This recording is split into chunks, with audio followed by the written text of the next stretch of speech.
Howdy. Hola. Hi. This is Lumbradita Talks, and my name is Laura. You can also call me Lala. And this is part three of my mini series called Lo que se ve no se pregunta, where I'm sharing my coming out story. In parts one and two of this mini series, I shared my story of my childhood through my adolescence and then all the way through my 20s. And in this part three, I'm going to be sharing my journey through my 30s and my when I actually came out at the age of 33. And so I'll start off just to kind of briefly recap. I spent most of my 20s, I would say, in survival mode and through my career as an educator. And I will say that sometimes living in survival mode, depending on the person and the circumstances, it can really lead to us not knowing ourselves and there being certain parts of our development that are deferred. I would say that.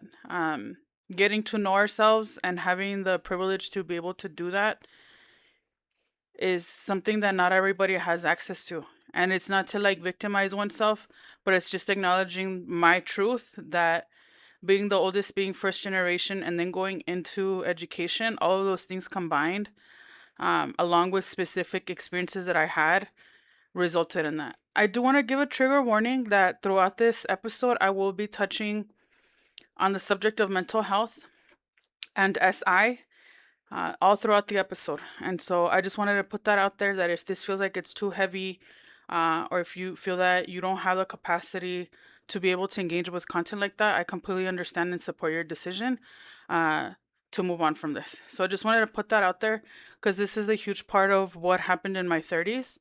And so I'll start with in 2014.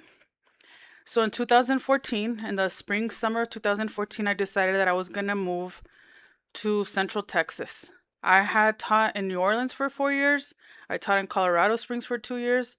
And now I'm making my way to Central Texas in the summer of 2014. And I was teaching at a school in Austin and I was living in Round Rock. I would say that I formed some really great connections at the school that I worked with. But there were already signs prior to me moving to Austin that I was having some challenges with my mental health. And I didn't have the language back then to be able to identify or verbalize that I had been stuck in this cycle of burnout. So when I get out there to Austin, I'm really excited for this new opportunity to teach at a dual language school. I will say that it was not a healthy work environment. I'll just put that. And right around this time, if I'm not mistaken, I was going through in my late 20s. And when I turned 30 in 2014, I was going through my Saturn return. It is my understanding that when a person goes through their Saturn return, that they go through some type of transition or shift in their life.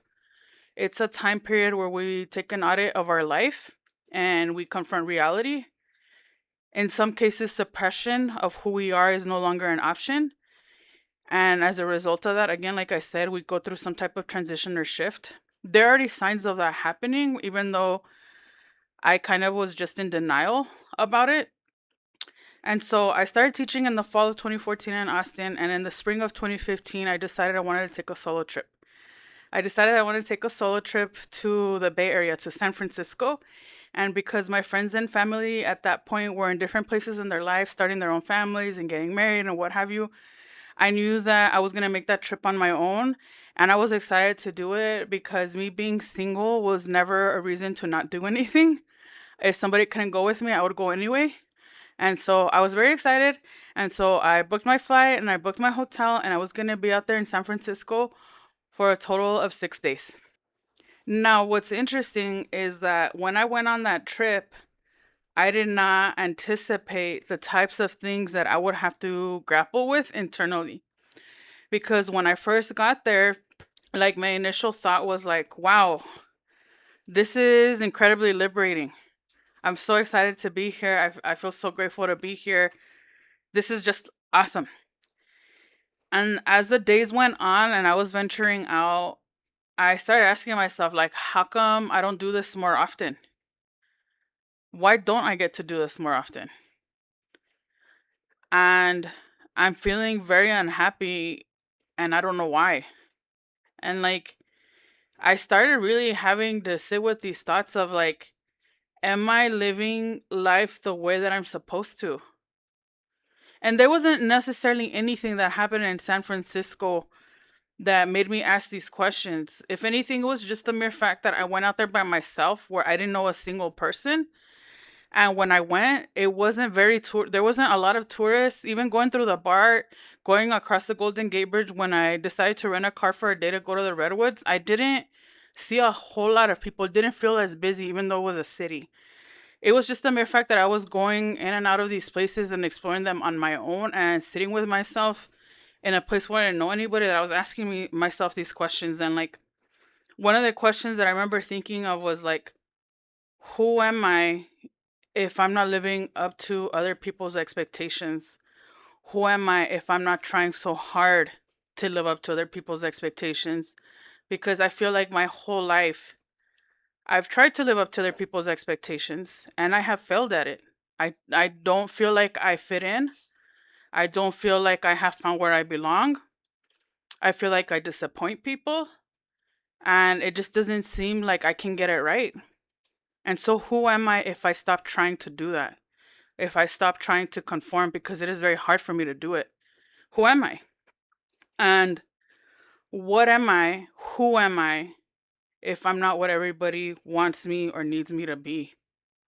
And I think I just felt like this overwhelming feeling of like, just like realization that like I don't know who I am.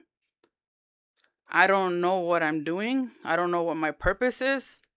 I feel I've gone down such a straight and narrow path trying to live up to other expectations and not being able to meet them. And like, I feel empty.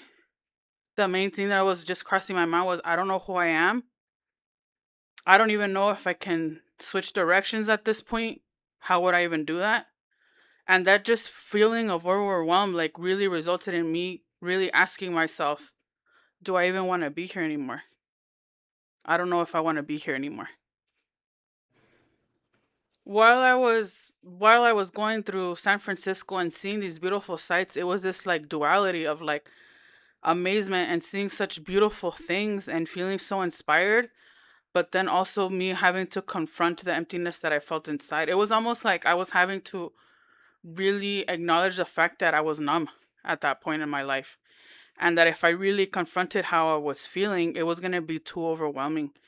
And that's ended up what ended up happening.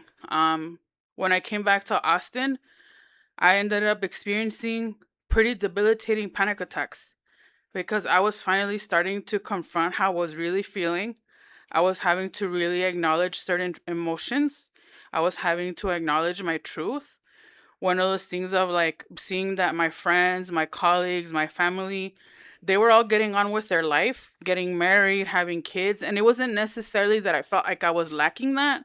But what I was seeing is that they knew where they were headed, or at least on the surface, it seemed like it. And I kind of just didn't know. And it felt so overwhelming that it almost like made me not want to be here. And I didn't want to be here. Every day being here was and still is a choice. And the panic attacks that I was having were incredibly debilitating. I fell into this very dark place and went into a pretty serious, severe depressive episode with anxiety. The person that I once was who could function couldn't function anymore. The person who could be very productive at work couldn't be that person anymore. Things that I used to pride myself on being so independent and self sufficient, I couldn't do that anymore.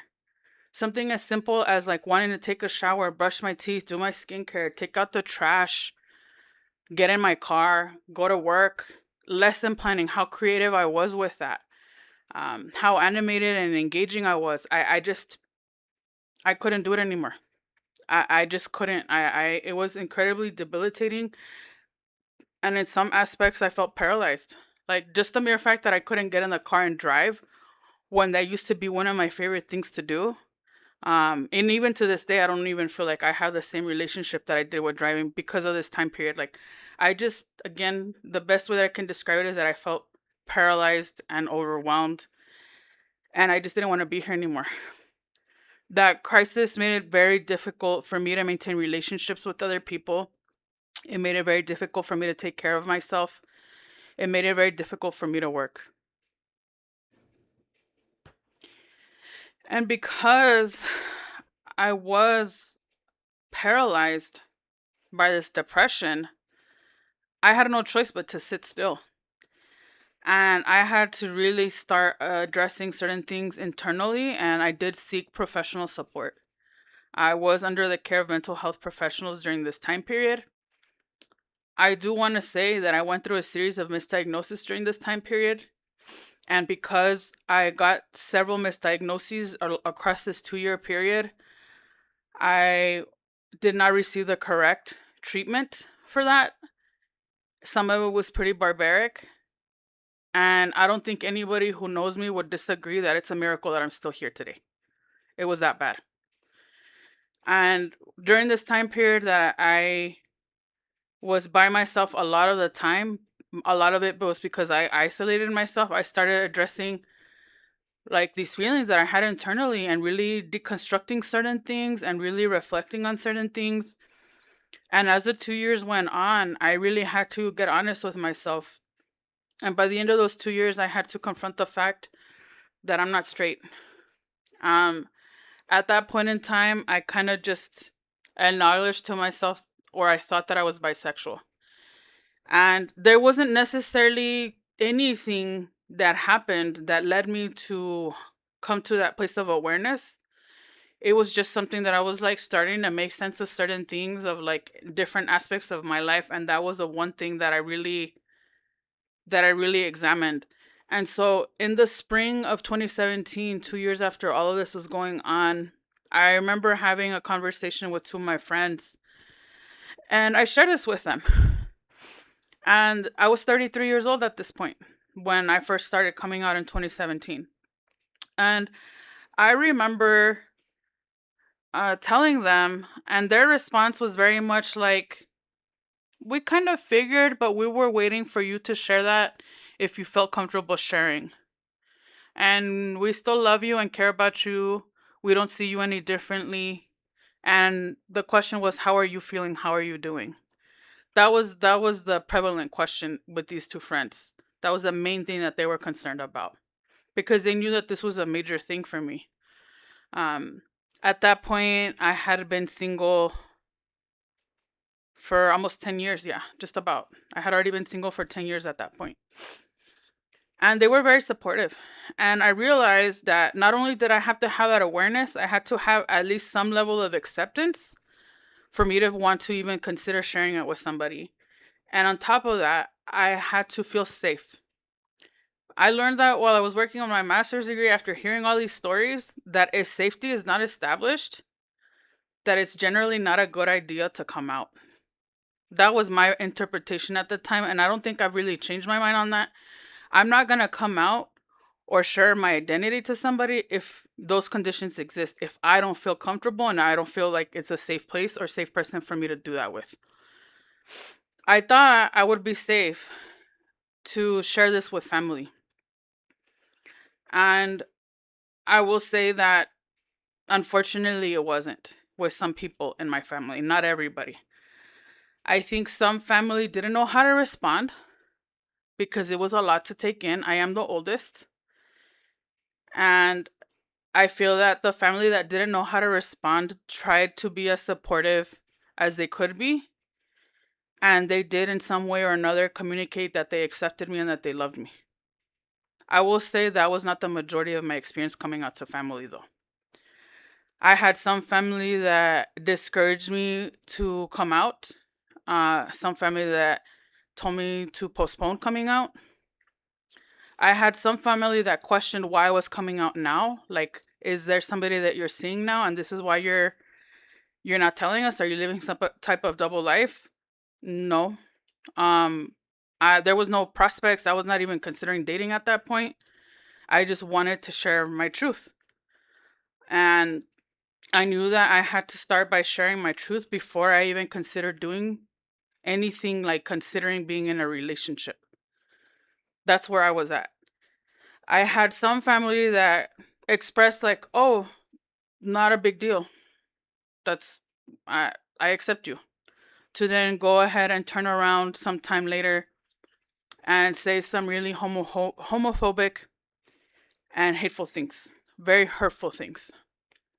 I had some family tell me that they don't want to talk about it, that they're not ever going to want to talk about it, that they don't accept it, that they think it's wrong, and they think that it's not okay, and that they will never be okay with it. And so that year that I started coming out to friends and family between 2017 and 2018, there were some periods of time that were very painful for me because of that. Because I thought that certain people were safe to come out to, and they weren't. And I was still very much operating under fear. And I just, it was very easy for me to want to consider not being here anymore during that time period. Because the way that I saw it is, if my own family doesn't have my back, what chance do I stand out there in the world? If my own family doesn't accept me and this part of me, what chance do I stand out there in the world, you know? That was the prevalent thought in my mind. And again, there was a period of time where I thought about not being here anymore. One of my closest friends, when I came out to her, her question was, "Do you still love Jesus?" And even though it's been almost 10 years since that conversation, I still don't even know how to process that question. And I still don't know how to make sense of that question. Um, I immediately said yes, because in my mind, I thought, well, if I say no, what happens? Is loving me and accepting me conditional based on this condition? And at that point in my life, I was beginning to deconstruct and decolonize my belief system. I had experienced religious trauma growing up, a lot of confusion over religion growing up. And so when I got asked that question, I didn't even know how to respond to other than to say yes. If I were to revisit that conversation today, I would say, I don't know if I believe in this idea of Jesus that has been sold to us and commercialized and being used as a form of oppression for people. I don't know if I believe that idea. But if you're asking me if I believe in a higher being that I'm held accountable to, if you ask me whether or not I believe that the universe is looking out for me and that the universe wants the best thing for me and that it's up to me to act in alignment so that I can find my purpose, because my purpose, there is one for me being here and the universe intended for me to be here. If you're asking me that, then yeah, my answer is yes, I do believe in a higher being. But again, at that time, it was still very much very raw. I felt very vulnerable with the people that I shared this with, but I felt like I had to. And in the years that followed, I started changing also my gender expression, meaning I shaved my head. I started changing the way that I look. And it was because it was who I was. And that was another layer too that made this time period so difficult, because whether or not my gender expression, like what she just shaved her head, does that mean she's trans now? Is she trying to be a man now? And that was not the case. Uh, she has tattoos now. And in her younger years, she was very judgmental about that. Why is she such a hypocrite? This is what I will say in response to that. In my teen years and in my 20s, I was very repressed. I was on survival mode and I was very harsh on myself. And as a result, I was very judgmental outwardly. I will say that. And I hold myself accountable for that. I will also say that when I finally started presenting myself as who I was, it took a lot of courage for me to do that and to not retreat and hide from the rest of the world, because I was finally becoming who I felt like I was. I was really showing up as who I was. And I was giving myself permission to do that despite the judgment, despite the criticism, despite the lack of support. And so it was very difficult, but I will say I don't regret it. I don't regret coming out. I believe it was the right thing for me to do so that I can live my life the way that I was supposed to, meaning being truly who I am and me accepting who I am. This is one thing that I feel that has improved over time with family. Certain relationships with family have improved over time, and I will say that I do feel support and acceptance from my family. In some relationships, not all. With some family, I've had to create very clear boundaries about what I will share and not share. I'm not going to change other people. Other people are going to be who they are. But what I can manage is how much information I share and how much access I give somebody to my life. And so that's where I'm at this point in my life. I do have relationship with some of my family, but not with others, and I'm very okay with that. Um, I'm not gonna change anybody. That's not my. That's not my. That's not gonna be my journey. And so the 2 years that I started coming out to family, because I came out when I was 33. I started. I moved back to El Paso. In 2017, after having been in Austin for 3 years. In 2017, when I was coming out to my family, is the year that I decided to move back to El Paso. And when I moved back to El Paso, after having gone through that serious mental health crisis, I was burnt out by teaching, even though I didn't have the language to describe that. And I thought, you know what?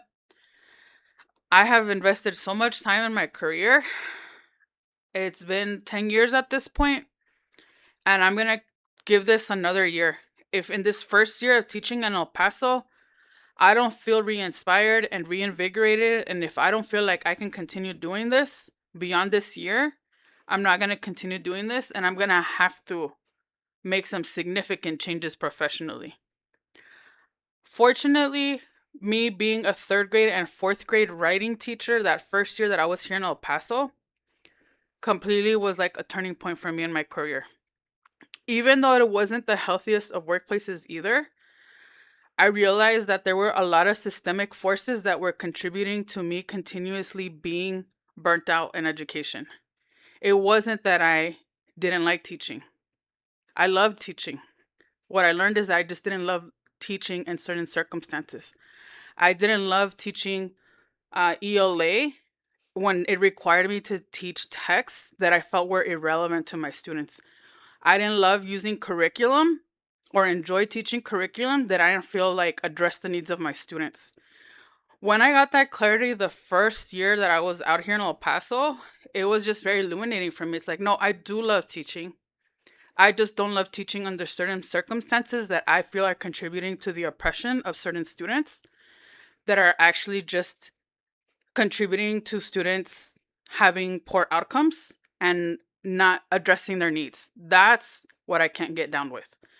And so I continued teaching. And in the fall of 2019, having been here already, this was already my second year in El Paso, I started forming connections with other people. And that year in 2019 is when I was in my first relationship with another woman. So I want to take a moment to just retrace my steps of where I'm at in 2019. In 2017, when I was 33 years old, is when I started coming out. I came out at the age of 33. And then in 2019, I was in my first queer relationship with a woman. And that was pretty significant for me because when I came out, people operated under this assumption that, oh, Laura's dating now, or maybe she's dating somebody and that's why she feels like she needs to come out. I was not ever actively pursuing dating. I was not going on any dates. There were no prospects. So in 2019, I had already been single for almost 12 years at that point and not even gone on a single date. And then I find myself in a relationship. And it's not something that I was passive about, but I will say that I did not have the typical dating experience in this relationship. I had actually originally recorded this video days ago. And as I was editing it and adding like different things like my intro and my outro and whatnot, as I replayed it back and I was listening to it, I was kind of reflecting and thinking, Is this really what I want to be sharing? And what is my intention behind sharing these details? And does this align with my whole intention of sharing my coming out story? How is this relevant to me sharing my coming out story? And I realized, you know what? I feel like some things are best journaled, and maybe some things I probably still need to address in therapy that don't really pertain or aren't relevant to this part of my story of coming out. I still have the video saved, but I decided to come back with a greater sense of accountability for my part in this and in giving a better picture of how this affected my coming out.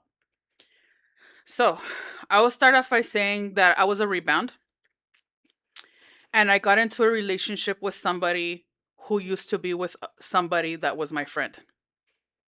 So, that's the starting point.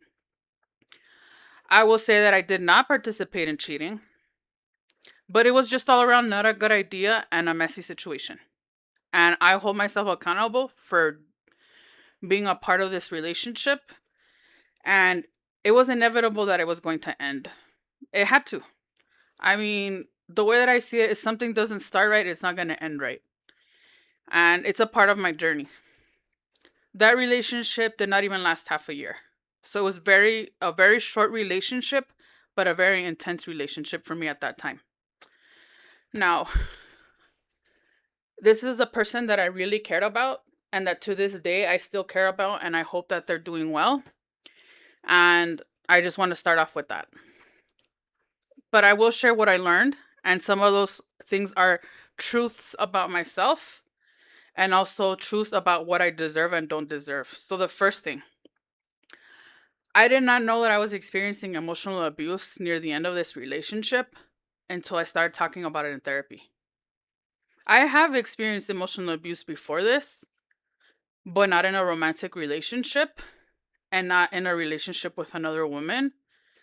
And I didn't realize it until I started talking about it out loud in therapy that that's what I had gone through. I also learned as I was talking about it in therapy that I should not be afraid of the person that I'm with. It's really that simple.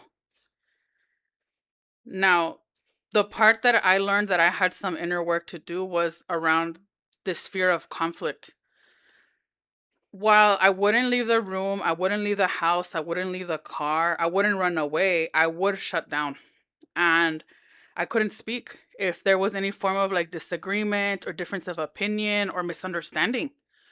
Like I would just freeze and shut down and I couldn't speak. It's like I would go mute, and I had never ever experienced that in my life. Anybody that knows me knows that I never run out of words.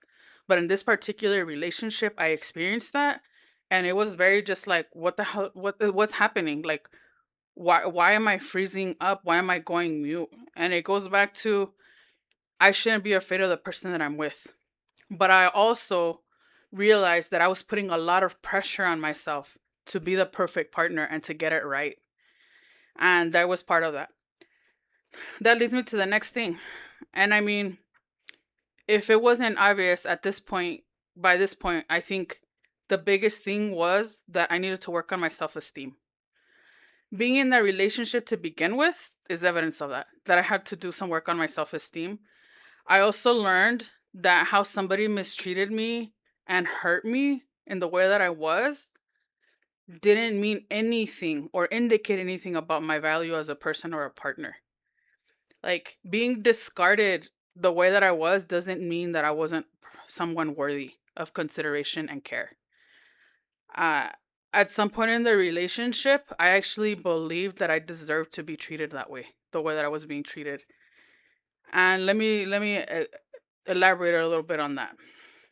Because I was in that relationship under those circumstances of being a rebound and being in a relationship with somebody who used to be with a friend, someone who was my friend, I believed I deserved it.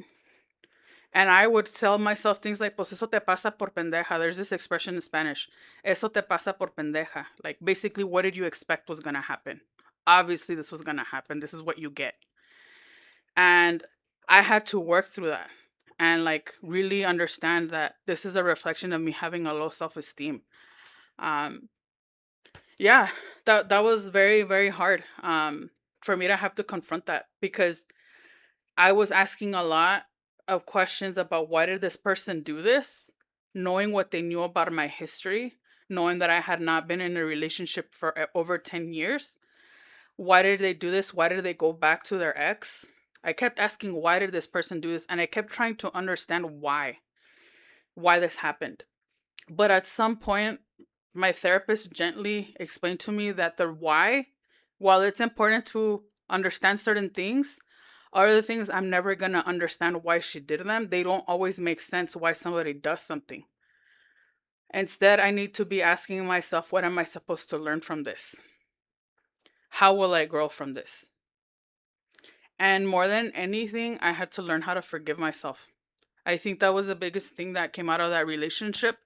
I had to learn to how to forgive myself, because I was so hard on myself. More than feeling hurt, I was being hard on myself for being in that relationship. And also just like feeling the shame of like, how did I not recognize that this was emotional abuse? Like, I've studied this subject quite a bit. I've taken quite a few psychology classes. I've taken several interpersonal communication classes. How did I not recognize that this was emotional abuse? And again, I was very hard on myself. I felt a great deal of shame, and it was not easy. My therapist helped me reframe certain things, and like me having a clear sense of accountability, but also me not being stuck there to the point where I'm self persecuting, to now, okay, I'm holding myself accountable, but now I have to grow from this. I have to learn from this. And this concept that she shared with me was this idea of prior to awareness, of when I'm discussing something that I did that I wish I would have done differently in the past. Like, yes, I was in a relationship with somebody who the signs were there that I was a rebound. And I got into a relationship with somebody who used to be with somebody that was my friend. But that was prior to the awareness that I have now. The person that I am now would not be in a relationship like that again, because I now understand how it's out of alignment with who I am as a person. And I also know that I deserve to have a healthier type of relationship. When my therapist worked through that with me for about a year after that relationship ended, I felt like I was able to hold myself accountable, but also work on forgiving myself and growing from it. It's also this concept of post traumatic growth, you know? Sometimes trauma happens to us that we have no control over, unfortunately. Sometimes, in my case, we put ourselves in positions that make us more vulnerable to experience that trauma. It's still not victim blaming or like victimizing myself. There's a fine line between the two. But growing from that and healing from it, we do have that option, so that we can feel more empowered and affirm ourselves better moving forward. And so, yeah, that's that's what I learned in that relationship. Now, when that relationship ended, one of the biggest things about my coming out journey was that I walked away from that relationship having the clarity that I'm not bisexual. I that was very clear to me, even if that relationship wasn't the healthiest of relationships. I came out of that relationship with the understanding that I'm a queer woman, and that queerness to me is all encompassing, not just my orientation, but my gender expression. Um, that I am a queer woman that identifies as a woman, but there is this queerness in me that I carry. And I didn't feel a need to come out to everybody all over again at that point. Because when I got into that relationship, I was 35. And then that relationship didn't even last half a year. And then a few months later, the pandemic started. I just don't know why at that point I was like, I don't feel a need to come out to my family, because it's pretty obvious to anybody who's the least bit observant that I'm a queer woman. Lo que se ve no se pregunta. What is visible is understood. It doesn't have to be outwardly stated.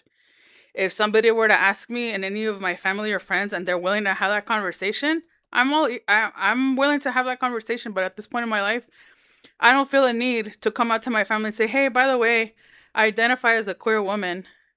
And that's that.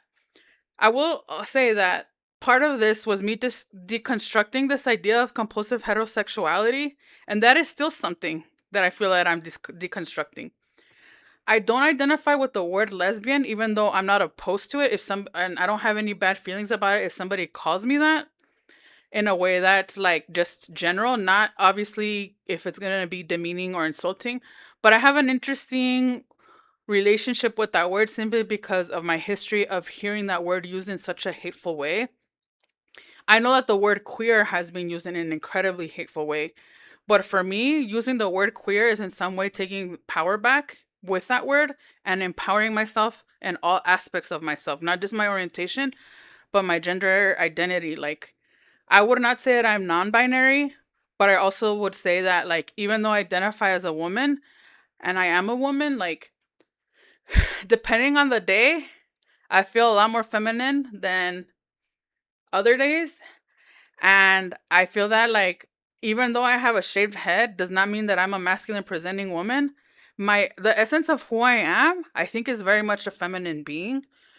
But my outward expression doesn't always show that. And it's not until people start talking to me and getting to know me that they say, "Oh, Laura's a bit of a softie."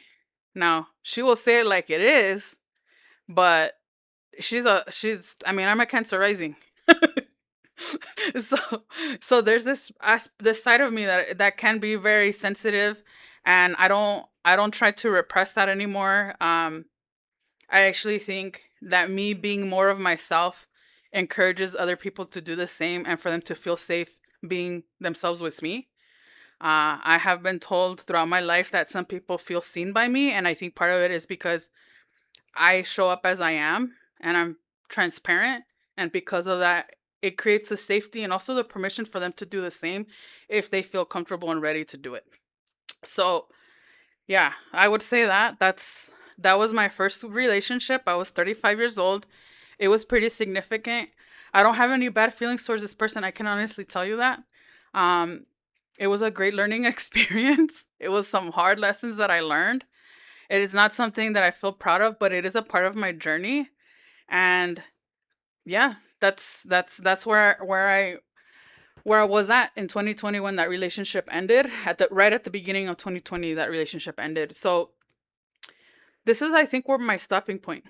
I think this paints the picture of how I came out at 33 and the nature of my first relationship, the reflections that I have regarding my self esteem and the relationships with others. On the last part of this series, Lo que se ve no se pregunta, I'm going to share where I've been since then and any just overall reflections on this experience. I do also want to share what pride means to me. That's something that I'm still figuring out, but I have some reflections to share over that because coming out later in life, each person that comes out has a very unique story and different reasons for coming out. I will share that for me, it just felt like it was no longer an option. And choosing to be here every day, it's a choice. Being who I am every day and allowing myself to be who I am openly, that's something that I give myself permission to do now. I don't hide anymore who I am. Um, I just am. And yeah, thank you for hearing me out. I look forward to closing out this mini series next week.